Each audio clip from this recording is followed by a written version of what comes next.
Deuteronomy 6, 4 through 9 says this: Hear, O Israel, the Lord our God, the Lord is one. Love the Lord your God with all of your heart, with all of your soul, and with all of your strength. Are to be on your hearts. Impress them on your children. Talk about them when you sit at home or when you walk along the road, when you lie down and when you get up. Tie them as symbols on your hands and bind them to your foreheads. Write them on the door frames of your house and on your gates. This morning, as we gather and begin the process of this Christmas celebration today, I just wanted to take a moment and talk to you about impress them on your children. In a few minutes, we're going to have a video. And in this video, we're going to get to see what our kids said when we asked them questions about the Christmas story. Now, here's what's funny about this. You never know what kids are going to say. That's what's funny about it.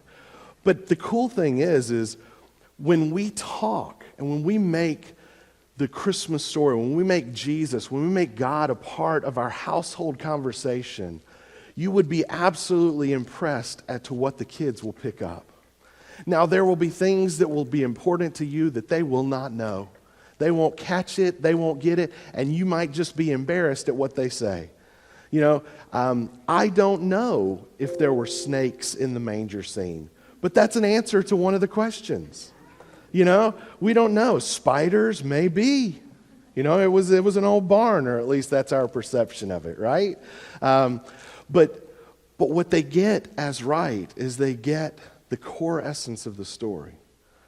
So no matter the answers, no matter what they say, no matter what you hear, understand that what you bring into your house affects your kids. And if we will talk about how good God is to us, they can see all the places we struggle. We too often lift those up. We talk about how big the obstacles are in front of us rather than how big God is and how He can overcome. And if we will make Christ overcoming our obstacles the topic of our conversation, it's what they'll take away. And so this morning they're going to come and they're going to share. And they're going to sing a few songs with us, and we're going to watch a short video of what they have to say to the questions that Miss Emma asked them. And through that, we will get to celebrate and laugh, and maybe some parents will be embarrassed. I don't know. But we're going to do that. Miss Susan, do you have that movie ready? All right. Well, let's celebrate with the kids, and when this video clip is over, then our kids are going to come forward, and they're going to sing some Christmas carols with us. And then I think Miss Emma has something for y'all after you do that. Maybe something sweet, I don't know. But then we're going to celebrate together, and we'll be on our way. So, Miss Susan, if you will.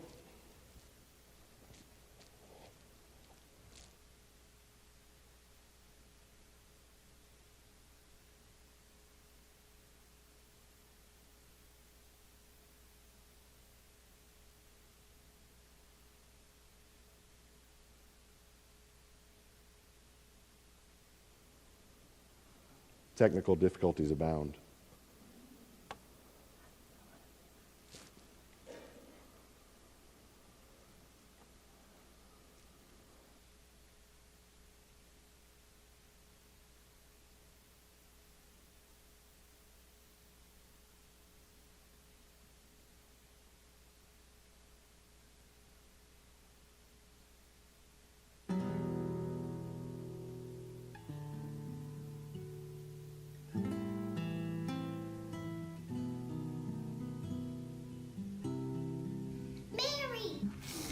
Mary. Angel. Angel. Gabriel.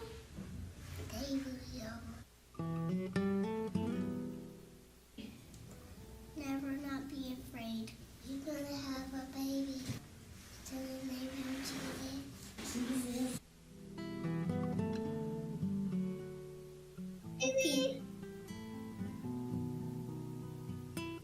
Bethlehem. Go to the end.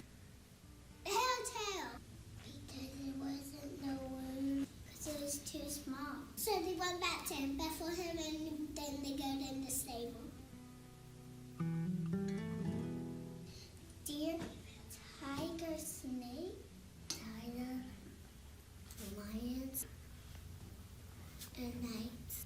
Spiders. Cow, horse, and lamb, and a sheep. Shepherds and the wise men. The shepherds and the wise man. Gold, treasure, and mice. Gold, glitter, gold, frankincense, and myrrh. Was died on the cross to save us.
All right, before our kids get out of here, can all of our kids come back up here one more time? Really quick. One more time. And Miss Emma, can you come back up here one more time? I want all of our kids to stand up here in a straight line, and I want Miss Emma to come right here in the middle. And you can kneel down right here amongst all the kids, and I'm going to get out of the way, but I wanted to give all of the parents an opportunity to take pictures.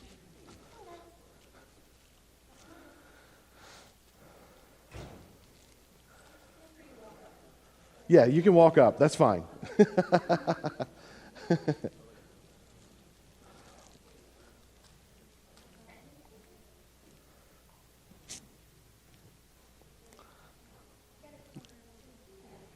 Oh, go ahead.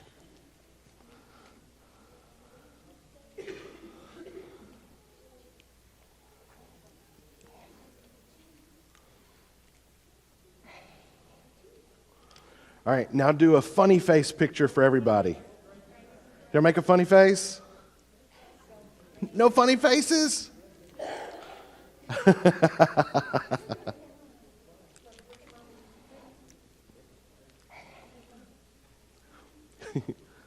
Grayson's loving it.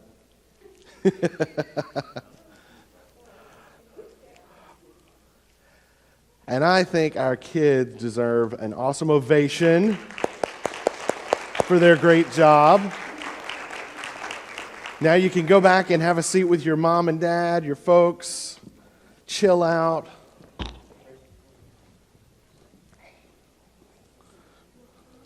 The kids wanted to turn the microphone around so they could hear y'all, apparently.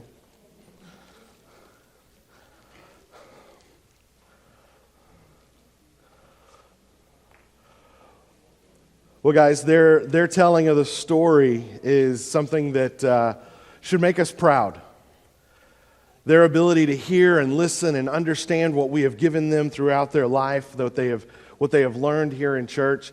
Again, I am not certain about the snake or the tigers or the bears that were at the manger scene. But for them, it's the remembering that there was a manger scene. Remembering that there is a baby who came to this earth, who was God in the flesh, Emmanuel, that came here to live a life sinless, free of the deepest pain that we will know from sin, and yet he took that to a cross for us.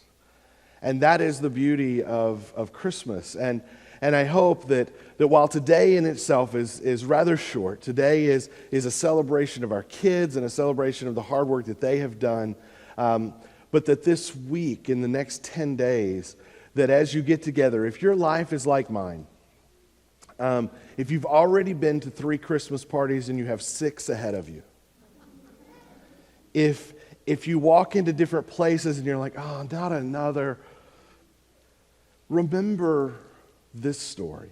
Remember the kids and the joy and the pleasure that they bring to us and what they have to offer. And remember that for them, they are excited for that 9th Christmas party, just like they were for that first one. And if we will carry that same excitement and joy as they do, then maybe we will have a better time at each of those events. Maybe the people that are around us will have a little better time at each of those events. Remember this year, as you give a gift, as you receive a gift, that those are always a part of the heart.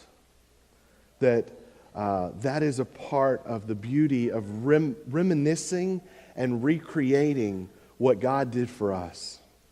And so I'm going to ask Brother Kenny if he left. So you're not going to get any kind of what's going on or anything. I'm going to do my best. So, all right, what do we have coming up this week? We have a week from today. I mentioned at the beginning of the service that we have Family Christmas Morning that is coming up at 9:30 on December 22nd, which is a Sunday right before Christmas, just a week from today. At 9:30, come and bring something. Oh, thank you so much, Aiden. So come, bring a breakfast, something to throw in. If you got a casserole, if you want to stop and get donuts or whatever, we'll throw it all into a big pot and we'll just come and we'll have fun and we'll eat together. At 10:30, we'll move here into the sanctuary and we'll spend time as a family with the Christmas story together. Come in your favorite family-friendly pajamas. I don't need to see you in your whitey-tighties. But if you have some matching pajamas, wear them, bring them. Where's the Adcock family? I know y'all bought matching pajamas this year because I saw it on Facebook. And so wear those, be a part of it. Aiden went and bought a very special pair of pajamas for next week. So come and check him out. He'll match Uncle Tony if he decides to wear his. I got to find all the stuff. Tonight for our church council and elders, we've got a Christmas get-together. So just remind you there. On this coming Wednesday night, we're going to be taking a trip across the street to the Veterans Home. And we would love to have as many of you as possible. If you happen to have the ability to get here a little bit early, at 5 o'clock, I'm going to be putting together bags of not vegetables, fruit. This stuff messes, whatever's going on here messes with this too. So we're putting bags of fruit together that we're going to take over. But about 6:15, if you can't be here that quickly, then meet us there next door. But about at 6:15, we're going to start piling up here and we're going to go over to the Veterans Home. We're going to take the bags of fruit over for the residents. The law prohibits us from handing those directly to the residents. So if you're hoping that you'll get to hand a bag to a veteran and give him a hug, that's not going to happen in exactly that way. But what we're going to do is we're going to take those boxed up, and the nurses have to hand those out to the residents because they know who can have what and can't have others. And then we're going to walk the halls singing Christmas carols. They're Christmas carols you will know, but I will have sheets of them as well to help you, just so you can have the lyrics there as well. But we're going to walk the halls, and you'll have an opportunity. If somebody comes out and wants to interact with you, you don't have to sing with us. Stop and visit. Enjoy. Spread the Christmas love and spirit. But if you can come here at 5 to help pack that, great. If not, try to be here a little bit early. If you can't be here till 6:30, just pull up to the front of the Veterans Home and come in the front door, and that's where we'll be. Or at least they'll be able to direct you, or you just follow your ears. It may not be on key, but it will still be the Christmas carols. Also, Wednesday night at 6:30, the youth will be having their Christmas party here in the youth building. And so they have been asked to bring a $5 to $10 gift card that'll be used in an exchange for Christmas. And then after we get done over there at the VA, we're going to come back here for some hot chocolate. Is that fun? And so what else do we have? Christmas Eve candlelighting service. On Christmas Eve, it's become a tradition here that at 5 p.m., we gather for a short 45-minute service where we will have some singing, we will have some scripture, and we will take communion on Christmas Eve, and we will have a candlelighting service. And so if you've never been to that is a great opportunity, just as a reminder before Christmas Day why we do all of this. And so are there any other announcements I have missed? Miss Dana? Oh, right after the service, yes. Last Thursday night, people were able to come. One of the ministries that we support is Mercy Ministries, and they wrapped, thousands of Christmas presents. It felt like it. All of those are in this classroom that's in the hallway right over here, and right after service today, there's going to be a lady here from Mercy that's going to be here to pick up those gifts. And so if any of you could hang around and help for just 5 minutes, I think if we had 10 people, it wouldn't take long at all to get it out there. But they're going to bring a trailer to pick up all of the stuff that we wrapped for these girls. And so that is just awesome. Anything else? All right. Well, as you leave here today, may God bless you by giving you eyes to see the beauty of this world that he has made for you. May he give you the ears to hear the joyful noises of Christmas and to hear the guiding words of the Holy Spirit. May he anoint your feet so that everywhere you go is a part of the path that he has laid out for you. And may he anoint your hands so that everything you do, everything you say, is done for his joy, his love, and his will. May God be with you. Go and give them heaven. You are dismissed.